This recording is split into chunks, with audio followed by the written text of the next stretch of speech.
Rev up your engines!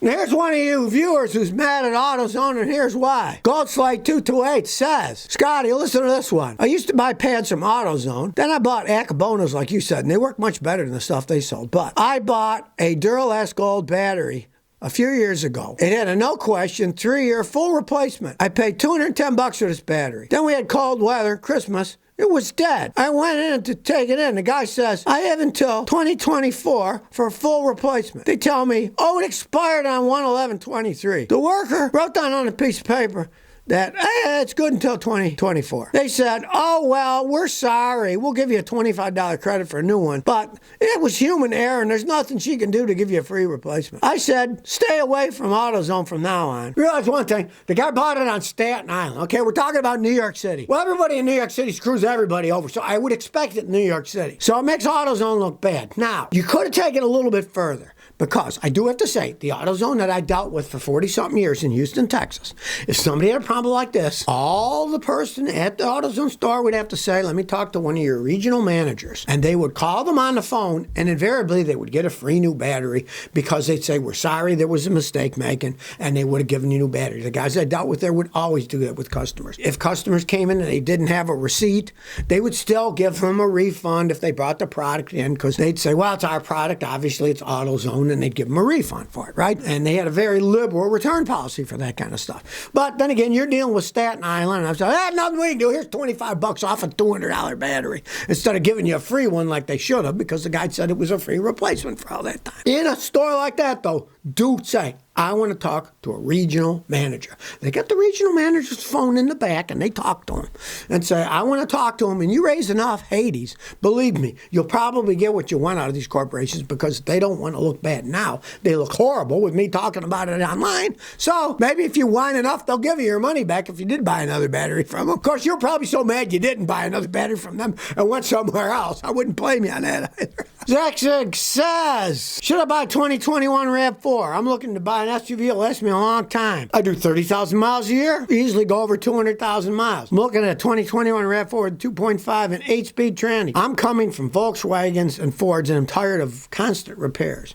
Well, you picked a good car to buy if you don't like constant repairs. I like the 8-speed transmissions, right? I am not a fan of CVT transmissions, and that is a regular 8-speed transmission. I would definitely go for that. You still want to have a mechanic like me check it out, because people lie, cheat, and steal when they sell used vehicles. Could have been wrecked, flooded, who knows.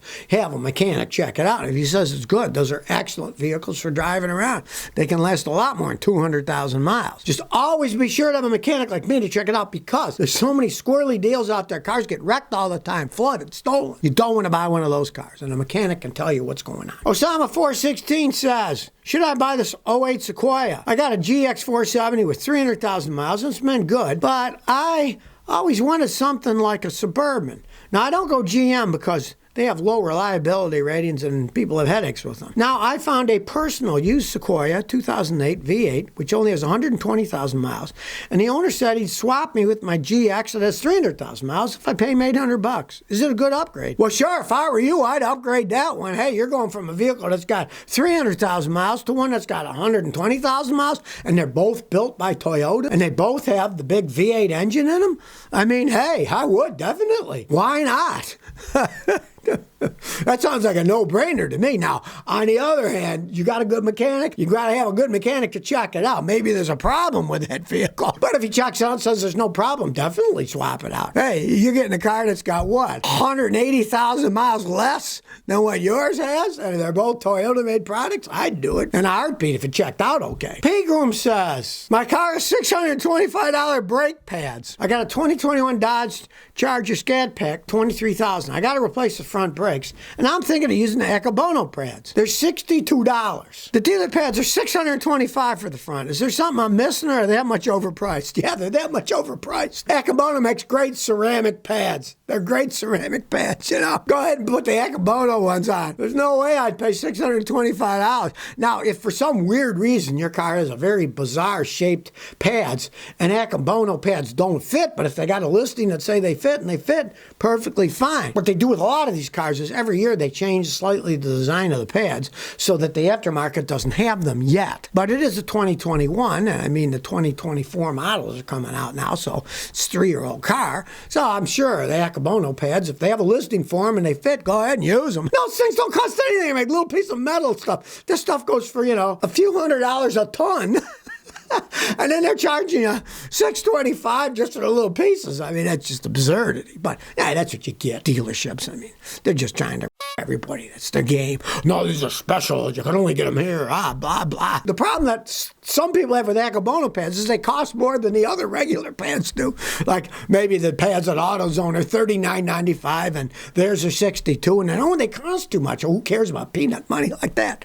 But $62 to $625, definitely I'd go for the Akabono. Well, a regional sales manager for Elon Musk says that Elon Musk was a scumbag and his work environment is unsafe to work. You know why? Because he said it wasn't air conditioning, it got too hot. His name is Benjamin Simon, who says working condition reaches dangerous temperatures on the shop floor in Peabody, Massachusetts. I spent 40-something years running my own business in hot, humid Houston, Texas. It makes Boston look like a cakewalk, right? I didn't have air conditioning. I'm still here, right? Character building. I never had air conditioning. And not only that, I was working out half the time doing mobile repair in the hot Texas sun and humidity. What's next? It was unsafe working, fixing these Teslas. I mean, hey, I cut my hands. They're heavy. I could get broken fingernails from things falling on it. I don't know how they can have everybody work under such conditions, Hey, you know what I say? Put this guy in a coal mine and let him work there for a while and see what's unsafe conditions are. It's unbelievable. It reminds me of that guy years ago who joined the army and then he had to go to an actual war and he said, he's against killing people and he's not going to go. And then they went to court and all this stuff over it, right? He joined the army. Well, I didn't realize we had to shoot people, I mean, hey, who would have thought that one, right? Who would have thought you're going to get hot working on cars, right? And the funny thing is, this guy was a regional service manager. He's not the guy actually working on the cars. He's just a service manager, just sitting there at a desk, right?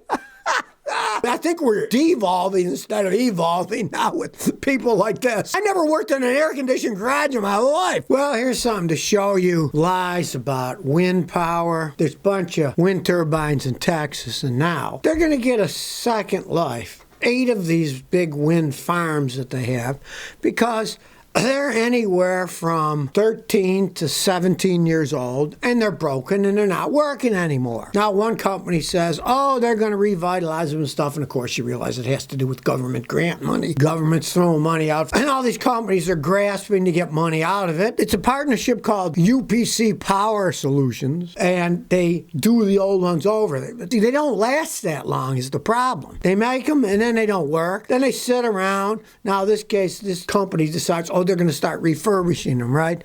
Well, you know what I have to say is, something's new, it wears out, you refurbish it, guess what? It generally doesn't last as long as the original one did.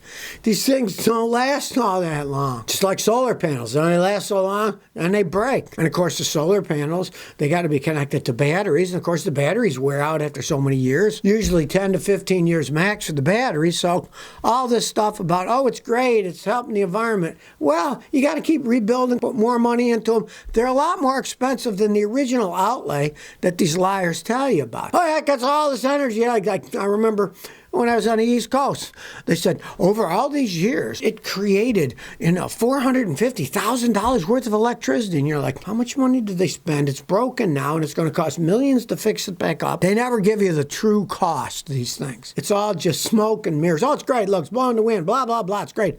Well, don't they break? Don't worry about it. Don't just pay us to build them. And then the government gets involved in giving them grant money to fix them after they're broken. I mean, the whole thing is just kind of absurd. I mean, if every 13, 14 years they got to do the whole things over. It's kind of absurd. Power plants aren't that way. When I was a kid, they had the Niagara Power Project. Uses water to make electricity, right? It's still going. And they built that thing in the 1960s. Maybe this solar and wind energy isn't such a great idea after all. You got to keep breaking. They got to keep fixing them. They're gigantic eyesores, these windmills blowing around. But of course, if the government subsidizes them, guess what? People will keep doing it because they're getting money. So if you never want to miss another one of my new car repair videos, remember to ring that bell.